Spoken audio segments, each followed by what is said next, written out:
என் தமையன் வாசுகியிடம் அழைத்துச் செல்லுங்கள்.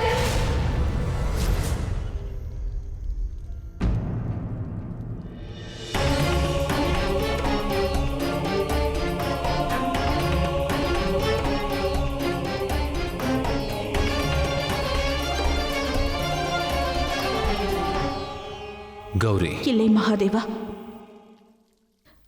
இதில் உன் மீது எந்த தவறும் இல்லை என்று இம்முறையும் கூறிவிடாதீர்கள். அதோடு நான் வருத்தப்பட வேண்டாம் என்றும் கூறாதீர்கள். வாசுகியை நம் குடும்பத்தின் ஒரு அங்கத்தினராகத்தான் நான் பார்க்கிறேன். ஆனால் நான் வாசுகியின் குடும்பத்தையே அழித்து விட்டேனே. தாயே,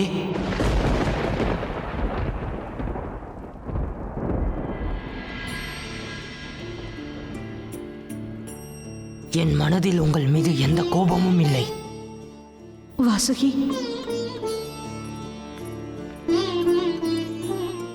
என்னால் தான் உன் வாழ்க்கையின் சந்தோஷம் பறிக்கப்பட்டது. மீண்டும் உன் வாழ்வில் சந்தோஷத்தை கொண்டு வருவது இப்பொழுது எனது பொறுப்பாகிவிட்டது. வாசுகி, கௌரி, நான் முடிவெடுத்து விட்டேன் மகாதேவா. நான் வாசுகியின் தங்கையை மீட்டு தருவேன்.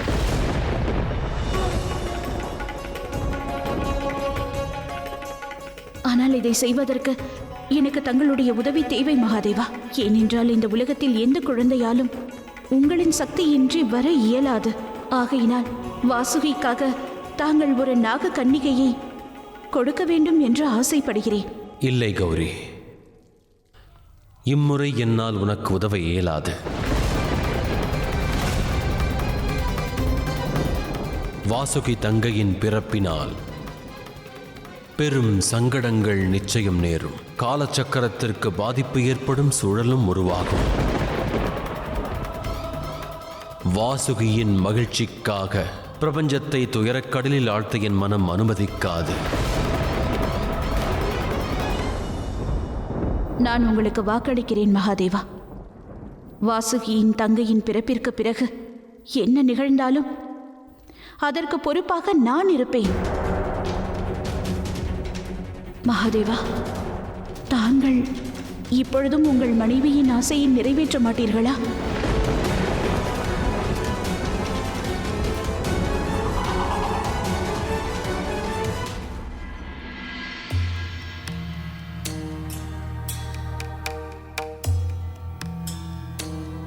திடீரென கைலாயத்தில் இச்சபையை கூட்டியதற்கான காரணம் என்ன தாயே?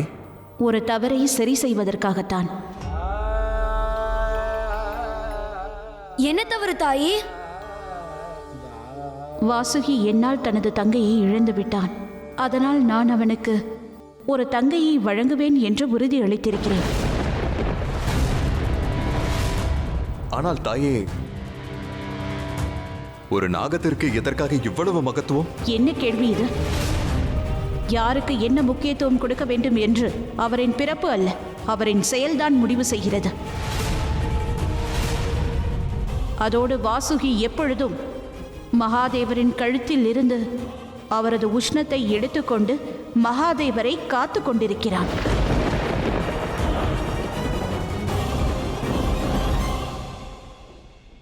எனக்கு தெரியும் மகாதேவா, எனது இந்த முடிவு தங்களுக்கு பிடிக்கவில்லை. இருப்பினும் தாங்கள் எனக்கு உதவி புரிய முடிவு செய்ததற்கு நன்றி.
கௌரி, இவளே நம் மகளாவாள்.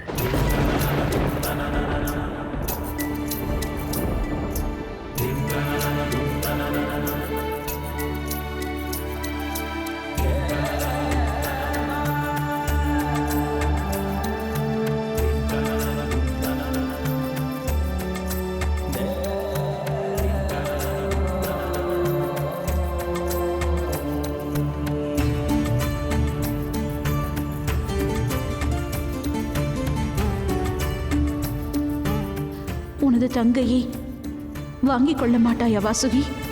தாயே,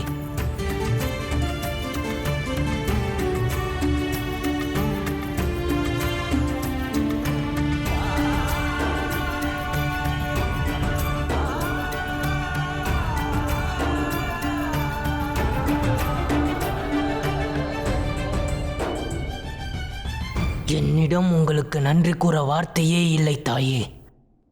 நீங்கள் எனக்கு வாழ்க்கையில் மிகப்பெரிய சந்தோஷத்தை கொடுத்திருக்கிறீர்கள். தாங்களே இவளுக்கு பெயர் சூட்ட வேண்டும் என்று நான் ஆசைப்படுகிறேன் தாயே. இவள் உன் மனதில் இருந்த காயத்திற்கான மருந்து.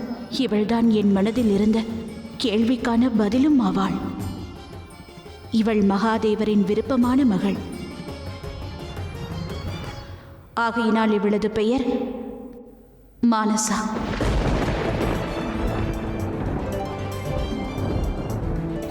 மானசா, நான் உனக்கு எந்த ஆபத்தும் வரவே விடமாட்டேன். இது உன் தமையனின் வாக்காகும். தாயே, உங்களின் அனுமதி இருந்தால் நான் இவளை நாக உலகத்திற்கு கொண்டு செல்லவா?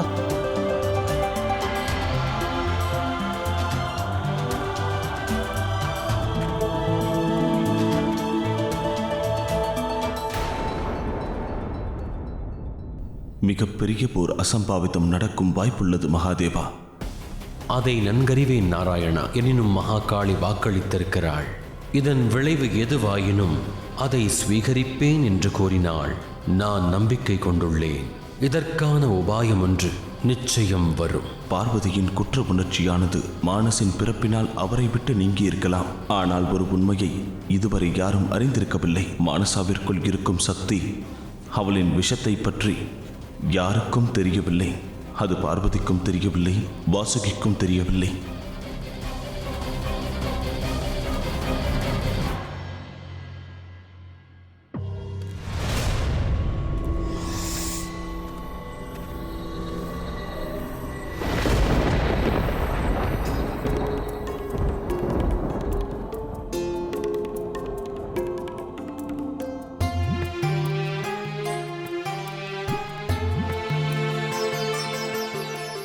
ஒன்று கூறட்டுமா? இன்று என் மனதில் தங்கள் மீது இருக்கும் பாசத்தை விட மரியாதை அதிகரித்துள்ளது. வாசுகியின் தங்கையை நான் பறித்துவிட்டேன் என்ற குற்ற உணர்ச்சியை தாங்கள் என் மனதிலிருந்து போக்கிவிட்டீர்கள்.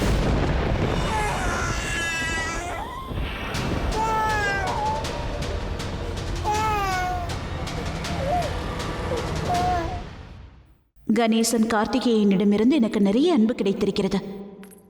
ஆனால் மானசாவின் பிறப்பிற்கு பிறகு ஒரு தனித்துவமான தாய்மையை நான் உணர்கிறேன்.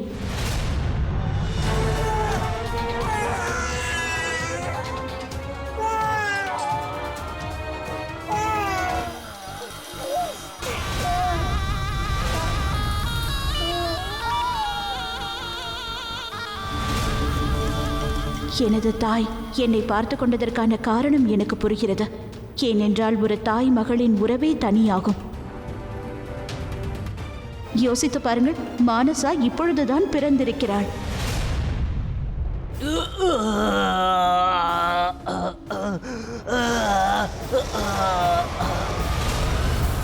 இப்பொழுதே அவளது எதிர்காலத்திற்காக நிறைய செய்ய வேண்டும் என்று தோன்றுகிறது.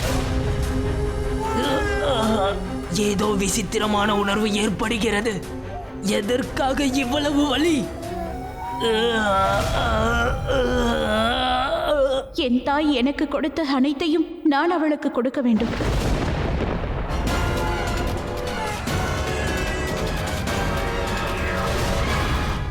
மற்றவர்கள் கூறுவது உண்மைதான்.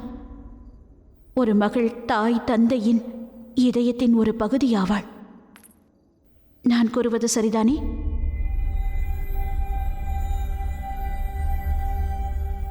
என்னவாயிற்று? உன் உணர்வுகளை என்னால் புரிந்து கொள்ள முடிகிறது. எனினும் வாரிசுகள் தங்களது யாத்திரைக்கான மார்க்கத்தை அவர்களே தேர்ந்தெடுப்பார்கள். அவர்களின் நன்மை தீமை நம் கையில் இல்லை. தங்களின் வழியில், வாழ்க்கையில் எதனை தேர்ந்தெடுக்க வேண்டும் என்பதை அவர்களே தீர்மானிப்பார்கள். அவர்கள் பெறும் நன்மைக்கும் தீமைக்கும் அவர்களே பதிலளிப்பார்கள். கௌரி, மானசாவின் எதிர்காலத்தை பற்றி நீ யோசிக்கும் இச்சமயம் எதிர்காலத்தில் உனது எண்ணத்திற்கு மாறாக நடக்கலாம். தாங்கள் கூறுவதன் அர்த்தம் என்ன? மகாதேவா, என்னை காப்பாற்றுங்கள்!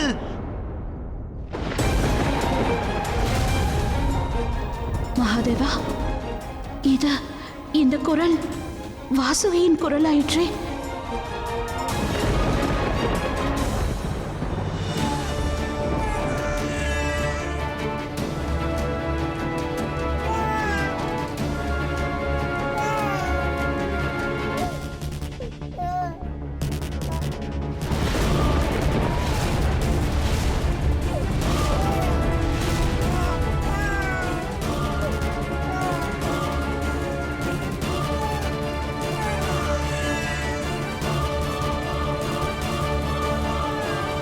என்னை மன்னித்து விடுங்கள் மகாதேவா.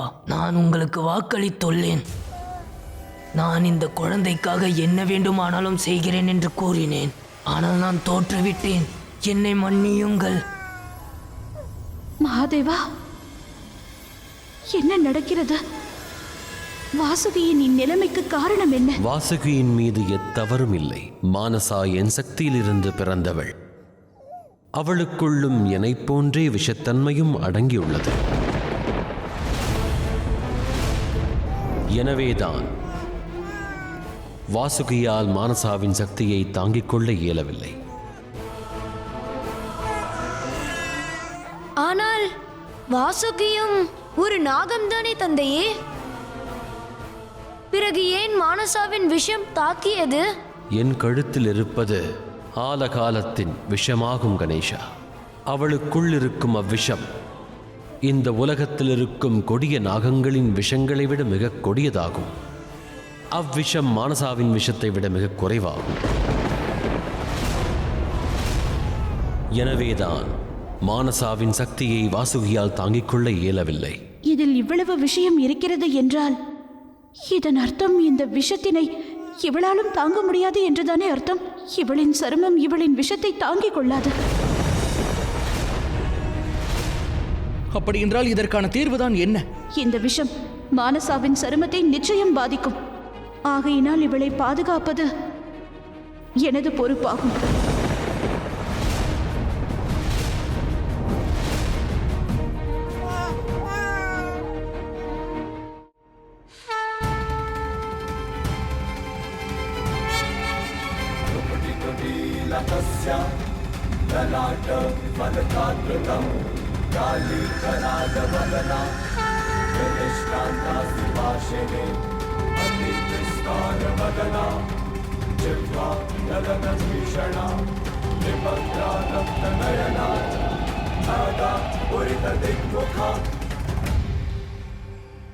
மிக்க நன்றி தாயே. எதிர்காலத்தில் என் சகோதரியின் சக்தியை, அதாவது இவளுடைய விஷத்தை என்னால் தாங்கிக் கொள்ள இயலவில்லை என்றால் நான் இவளை எவ்வாறு பார்த்துக் கொள்வேன் தாயே?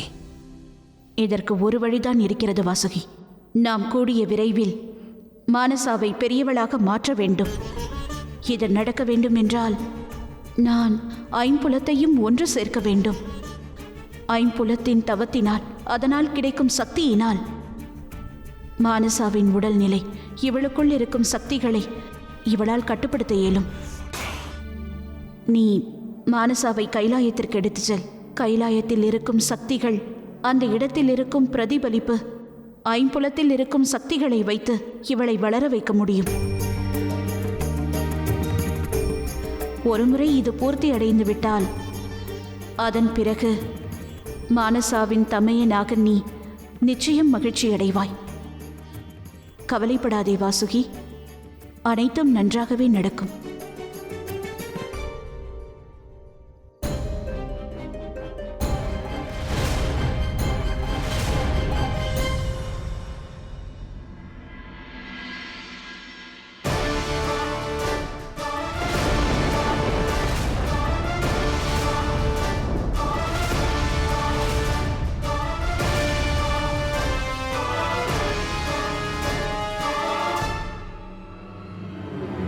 கவலை கொள்ளாதே வாசுகி, அனைத்தும் சரியாகிவிடும். தாயே, இந்த 5 புலன்களின் தியானம் எவ்வாறு என் சகோதரிக்கு உதவும்? ஒரு தாயின் கர்ப்பத்தில் ஒரு குழந்தை உருவாகும் போது ஜீவாத்மாவில் 5 புலன்களின் சக்திகளும் ஒன்று சேரும். ஆகையினால் இப்பொழுது நான் ஜெகஜ்ஜனனி பார்வதி மானசாவிற்காக 5 புலன்களையும் இப்பொழுது இங்கு வரவழைக்கப் போகிறேன்.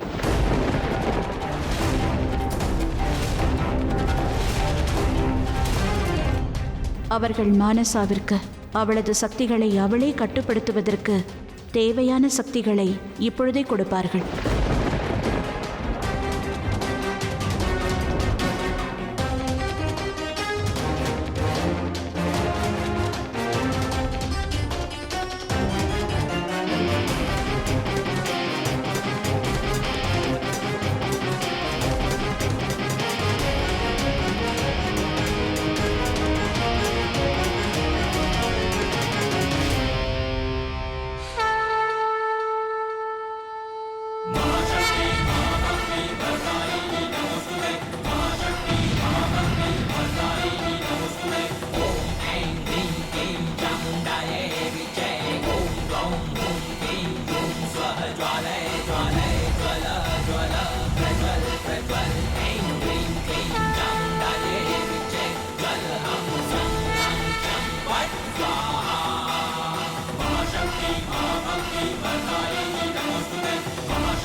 குழந்தை மீது கொண்ட அன்பால் நீ என்ன செய்திருக்கிறாய் என்று நீ அறிந்திருக்கவில்லை பார்வதி. இதற்கான விளைவு பெரும் சங்கடமாகும்.